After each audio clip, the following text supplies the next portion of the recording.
Allô? Allô, Oui? ça va ou pas? Ouais, tranquille et toi? Bon, on est là, hein. Mais dis-moi alors, c'est quoi le plan?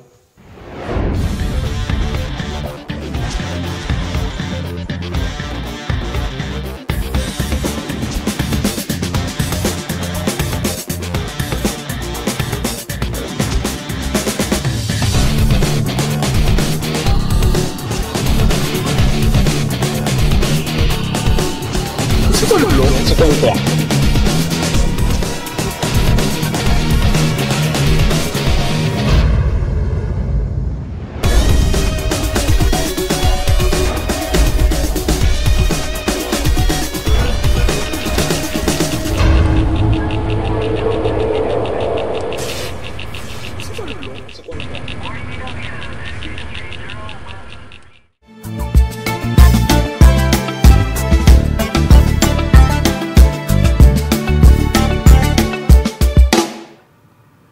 Seigneur, fais-moi voir ta gloire.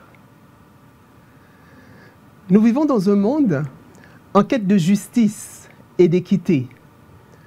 En effet, quand on compare deux choses, c'est souvent par rapport à la manière dont la justice est exercée.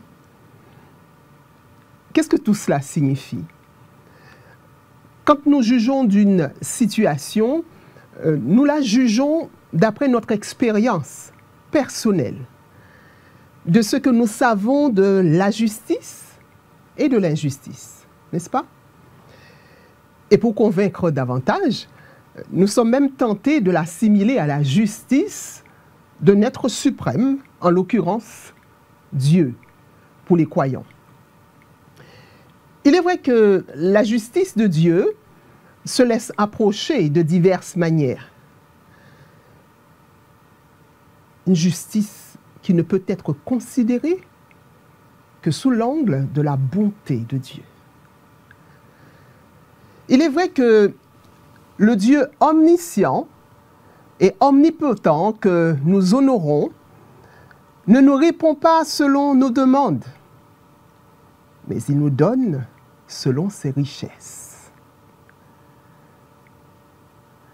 La manière dont Dieu répond est souvent sujette à interprétation. Et pourtant, son langage est celui de l'amour. Ce que Dieu donne est juste. Ce qu'il donne est bon. Néanmoins, nous, dans nos formulations, nous exprimons ce que nous pensons être juste et bon, selon nous. Dans la Bible que nous recevons, comme les saintes instructions de Dieu pour l'homme, il nous est relaté le récit du roi Saül, qui devant l'urgence d'une situation de guerre, d'un peuple exposé au péril, a décidé d'offrir des sacrifices pour s'arroger la faveur de Dieu, alors que ce n'était permis qu'à des personnes consacrées à ce service. Et à cette interprétation très personnelle des instructions divines, il lui a été répondu « Voici, l'obéissance vaut mieux que les sacrifices, et l'observation de sa parole vaut mieux que la graisse des béliers. » On peut trouver cela dans le livre de 1 Samuel, au chapitre 15, et au verset 22. Chers amis, parfois, nous voulons réussir à tout prix et recherchons même la présence de Dieu pour qu'il manifeste sa gloire à notre égard, mais selon notre propre schéma de réussite. Oui, tu peux voir sa gloire. Ce sera forcément à travers une expérience personnelle, je te l'assure. Et d'après le schéma de Dieu, et autant marqué par Dieu, car cela est juste et bon pour celui qui veut croire ou qui recherche Dieu. Je t'ai trouvé une prière, celle du psalmiste, le roi David, au psaume 42, les versets 1 à 3. Il dit « Comme une biche soupire après des courants d'eau. Ainsi mon âme soupire après toi, ô Dieu. Mon âme a soif de toi, du Dieu vivant. Quand irai-je et paraîtrai-je devant la face de Dieu? Ailleurs, il interroge au psaume 15, les versets 1 et 2, il dit « Ô Éternel, qui séjournera dans ta tente? Qui demeurera sur ta montagne sainte? Celui qui marche dans l'intégrité et qui pratique la justice. » Au psaume 24, et Dieu y a répondu, souligne-le bien, celui qui marche dans l'intégrité et qui dit la vérité selon son cœur. Qui pourra monter à la montagne de l'Éternel? Qui s'élèvera jusqu'à son lieu saint? Celui qui a les mains innocentes et le cœur pur. Quelle est donc la portée de cette prière? Seigneur, fais-moi voir ta gloire. Cher ami, autant te dire que tu n'auras qu'une ébauche de réponse. Puisque ce cheminement avec Dieu est personnel, profondément personnel. Je ne t'apporterai que quelques éléments, mais tout le reste, ce sera un cheminement avec Dieu. Aussi, c'est à partir d'expériences personnelles, extraites de la Bible, que je vais t'inviter à faire cette prière. Seigneur, fais-moi voir ta gloire. Autrefois, de toutes les maladies redoutées de l'Orient, la lèpre était la plus redoutée. Le fait qu'elle était incurable, qu'on ne pouvait en guérir, le fait qu'elle était contagieuse et que ses effets étaient visibles, cela répugnait, épouvantait même les plus courageux.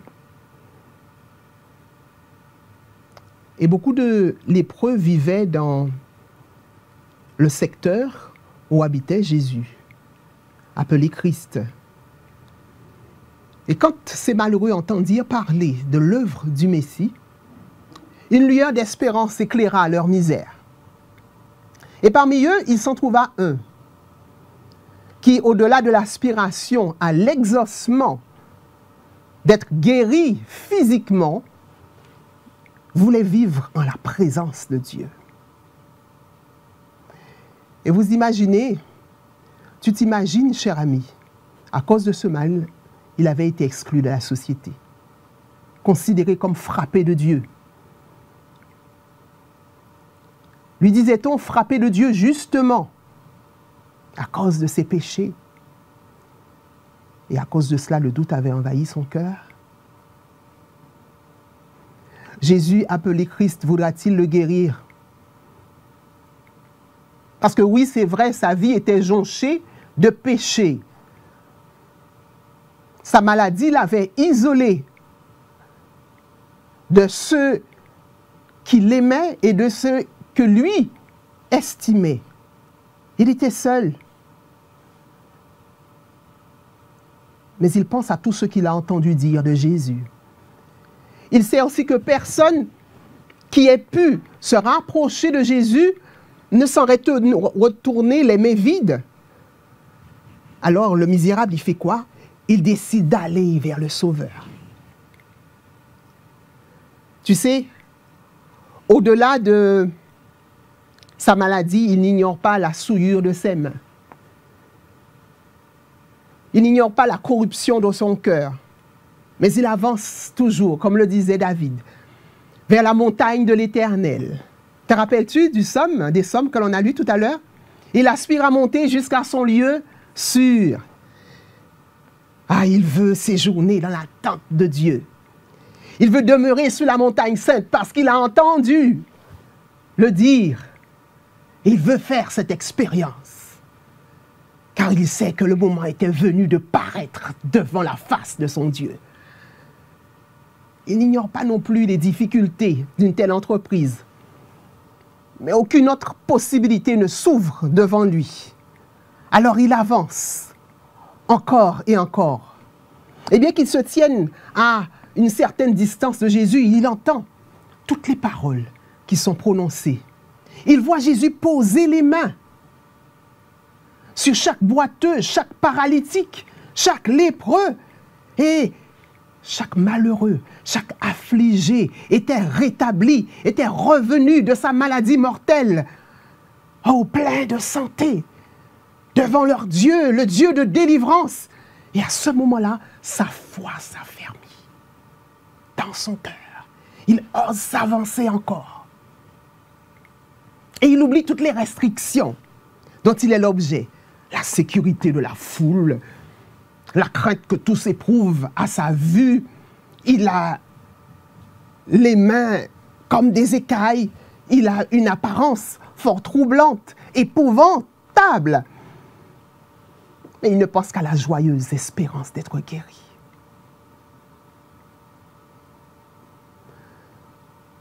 Oh oui, certes, le spectacle qu'il offre est repoussant. Les gens reculent de terreur au fur et à mesure qu'il avance. On lui ouvre une voie. Et quelques-uns s'efforcent même de l'écarter de Jésus parce qu'il va contaminer Jésus. Mais il ne voit ni n'entend personne. Il n'aperçoit pas leur expression de dégoût. Il ne voit que le Fils de Dieu. Le Fils de Dieu. Oh mon ami, il n'entend que la voix qui rend la vie au mourant. Il s'avance vers Jésus et se jette à ses pieds en poussant ce cri « Seigneur, si tu le veux, tu peux me rendre pur !» Son schéma de réussite passe par la volonté de Dieu.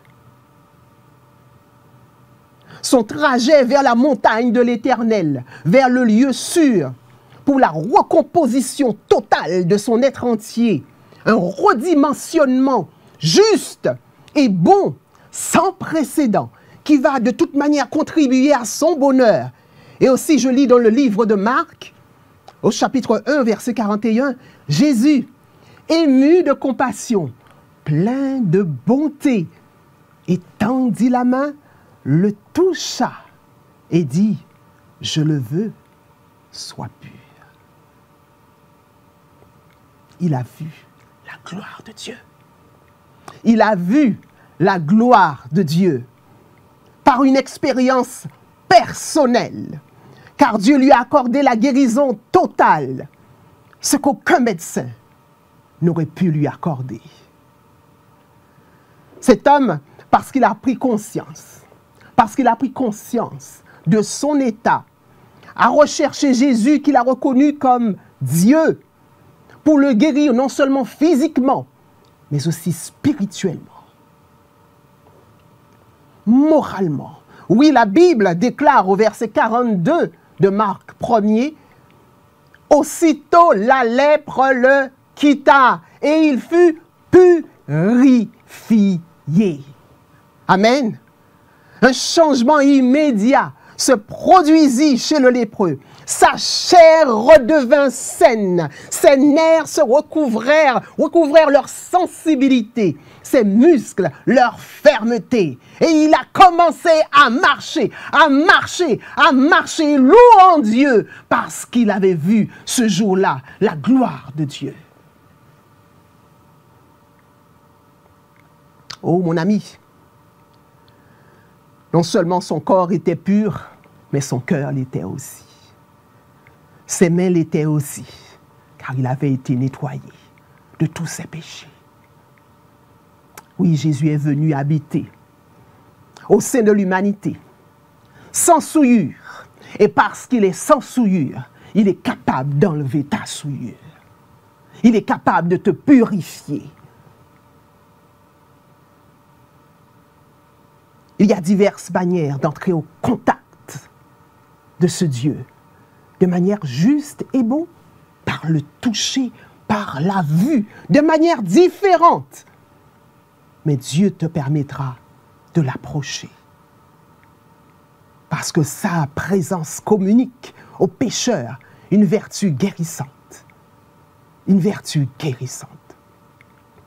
Je puis te dire qu'à quiconque voudra se jeter à ses pieds, disant avec foi, Seigneur, si tu le veux, Tu peux me rendre pur, il lui sera répondu, il te sera répondu, je le veux, sois pur.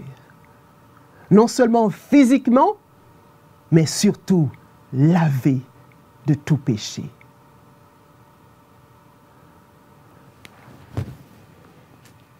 Le Christ s'est donné lui-même pour nos péchés, afin de nous arracher à la corruption du péché, de ce siècle dans lequel nous vivons. Suivant sa volonté, il nous exauce. Et si nous savons qu'il nous exauce, quoi que nous lui demandions, nous le savons parce que nous avons reçu ce que nous lui avons demandé. Ça s'appelle comment? La foi. Es-tu prêt? Es-tu prête à faire ton expérience personnelle avec Dieu? Est-ce que ton schéma de réussite reflète le schéma de Dieu? Comment puis-je voir la gloire de Dieu? Tu veux la voir? Tu veux voir la gloire de Dieu? Ah, ce ne sera certainement pas en restant dans ta sécurité. Ce sera hors de ta zone de confort, au travers de la foi. La foi, c'est posséder ce que tu espères. Tu ne l'as pas encore. Tu l'espères, mais tu sais que tu l'auras. Tu es persuadé. Tu ne vois pas encore, mais tu sais que la chose existe déjà pour toi. Tu ne t'appuies plus sur ta chair, mais sur ce que Dieu est capable de faire pour toi. Il y a une autre femme de la Bible, Marthe. Elle est aimante, elle est dévouée, elle est serviable, mais elle a son propre schéma de réussite en tête. Elle sait, d'après elle, ce qui est juste, elle sait ce qui est bon, mais Dieu a une toute autre stratégie de service.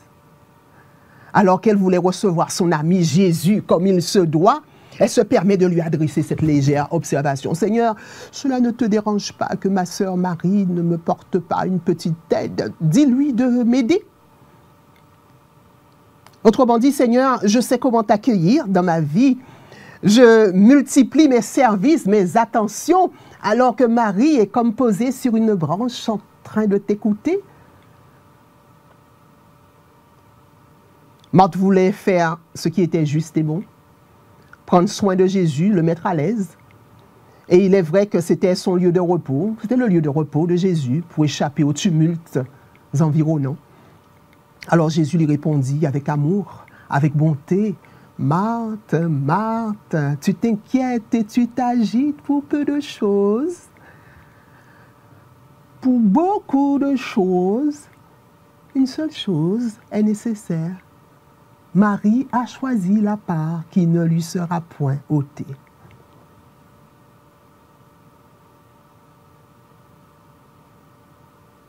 Marie a choisi de contempler la gloire de Dieu. Cela veut dire demeurer en la présence de Dieu. C'est chercher à connaître qui est Dieu, vraiment, par une écoute prolongée de sa parole. C'est le contempler dans ses pensées, c'est le contempler dans ses paroles, c'est le contempler dans ses actions. Et tu as la Bible pour le faire. Tu peux le faire simplement en ajoutant à cela une prière, comme à un ami, lui parler, ouvrir la parole de Dieu, lui parler, comment il a vécu Jésus. Et tu sais ce qui se passe dans ta vie. Ta vie commence peu à peu à refléter Jésus-Christ. La gloire de Jésus-Christ est sur ton visage. La gloire de Jésus-Christ est sur ton être et dans ton être tout entier. Et déborde de bonté, de justice et de miséricorde. Quand tu prends le temps de prier, quand tu prends le temps de méditer la parole de Dieu, alors l'Esprit de Dieu te transforme. Il te transforme à sa ressemblance. Dis-moi, Se peut-il que tu essayes de tout faire pour Jésus sans être en sa présence? Ce dont Marthe avait le plus besoin, c'était un esprit calme. C'est de connaître les grâces essentielles de son évolution spirituelle. Elle avait besoin de se préoccuper moins des choses qui passent que de celles qui durent. Quelque temps après, quand la douleur de la mort de Lazare, son frère, pénétrera dans le foyer, nous constatons qu'elle sera la première à s'élancer vers Dieu pour lui faire part de sa foi. Sa confiance en lui n'était pas ébranlée. Ne t'inquiète pas, Seigneur, je crois. Tout ce que tu demandes à ton Père, il te le donnera, je crois, Seigneur. Mais cette croyance n'était qu'à ses préliminaires, la première étape. Marthe n'avait pas encore compris la signification de la promesse. Lorsque Dieu lui a demandé d'ôter la pierre, elle répond tout de suite, mais ça fait déjà 4 jours qu'il est mort, il sent déjà mon frère, Seigneur. Et Jésus de le reprendre avec bonté, avec amour, avec douceur. Ne t'ai-je pas dit que si tu crois, tu verras la gloire de Dieu? Si tu crois, tu verras la gloire de Dieu. Pourquoi douter de la puissance de Dieu? Pourquoi s'opposer à ses ordres?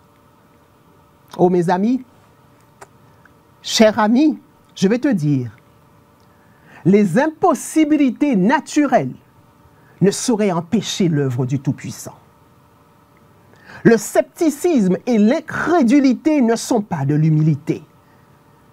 C'est une foi authentique, fondée sur les paroles du Christ. Voilà la vraie humilité.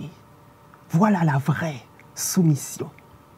Le Fils de Dieu, qui a le pouvoir de guérir, est aussi la résurrection et la vie. C'est pourquoi il a pu dire aux morts, Lazare, sors!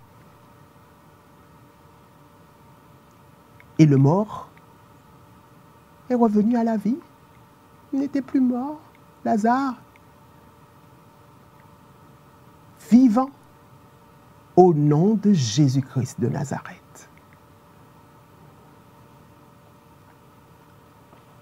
Tu vois la gloire de Dieu non seulement en t'appuyant sur ce que tu as lu de lui, mais surtout à partir de ce que tu as vécu de lui.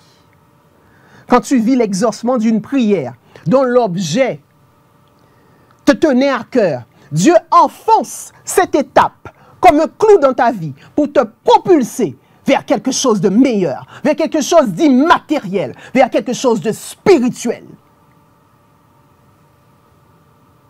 Parce que Dieu est l'auteur de la vie et il contrôle toutes les situations. Et là, tu te décales de ce qui est matériel pour te focaliser sur le spirituel, pour te focaliser sur Dieu, sur l'auteur de toutes choses. Et tu contemples la gloire de Dieu. Ce n'est pas à force de miracles que ta foi sera fondée. Chaque miracle est une étape. Mais à chaque miracle, Dieu met un clou. À un certain moment, tu n'as plus besoin de miracle pour croire. Parce que Moïse, quand il a demandé à voir la gloire de Dieu, pourtant ils avaient l'habitude de parler comme deux amis, de vive voix. Mais il était si proche de Dieu qu'à un certain moment, il a dit, je veux voir ton visage, je veux te voir. Malgré lui, il a demandé la mort sans le savoir. Mais Dieu, dans son amour, dans sa bonté, lui a dit, oh, un homme ne peut voir ma face et vivre. Viens, je vais te mettre dans le creux du rocher. Je vais te protéger et je vais passer devant toi ma gloire. Oh, Dieu est prêt à aller jusque-là avec un homme.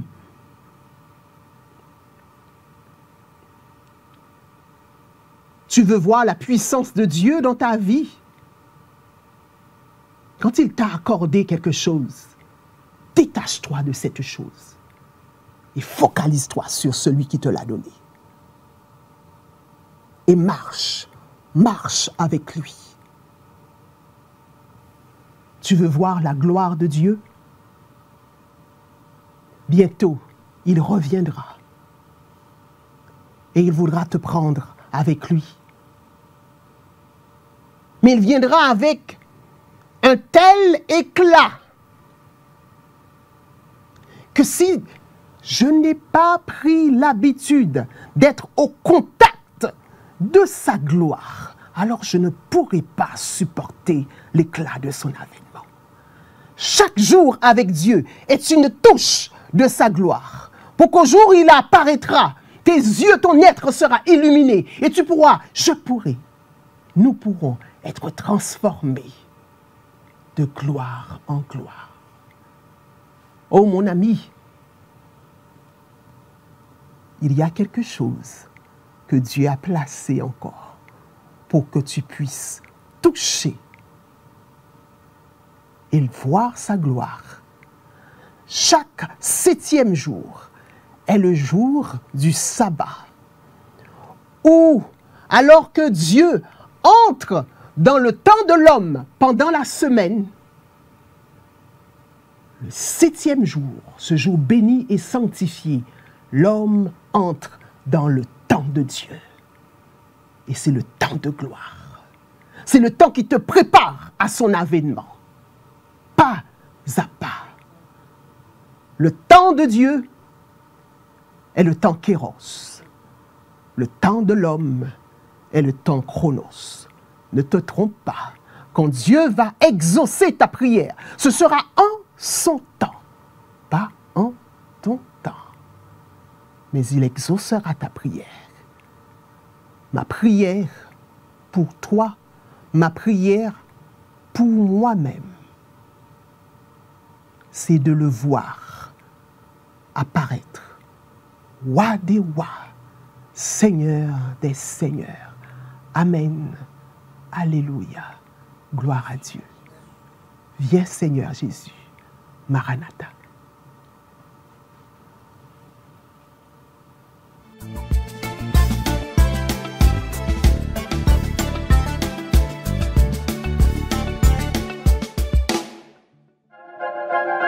Le monde est confus, agité. Aujourd'hui, l'humanité a accumulé suffisamment d'éléments destructeurs pour mettre fin à sa propre existence. Beaucoup aujourd'hui se sentent écrasés par une fatalité morbide. C'est le noir total. N'y a-t-il plus d'espoir? Chaque jour sur la RJV, tu pourras te reconnecter à l'espoir. Voici ton Dieu, une émission pleine d'espoir et de joie. Voici ton Dieu, une présentation actualisée de la parole de Dieu. Tous les jours, à partir du 3 mai à 8h05, 12h15, 17h15 et 20h30. Une bouffée d'oxygène pour redécouvrir la vraie vie. Voici ton Dieu sur la RJV. Pour nous libérer, Jésus est venu.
Allô? Allô? Oui? Ça va ou pas? Ouais, tranquille et toi? On est là, hein. Mais dis-moi alors, c'est quoi le plan?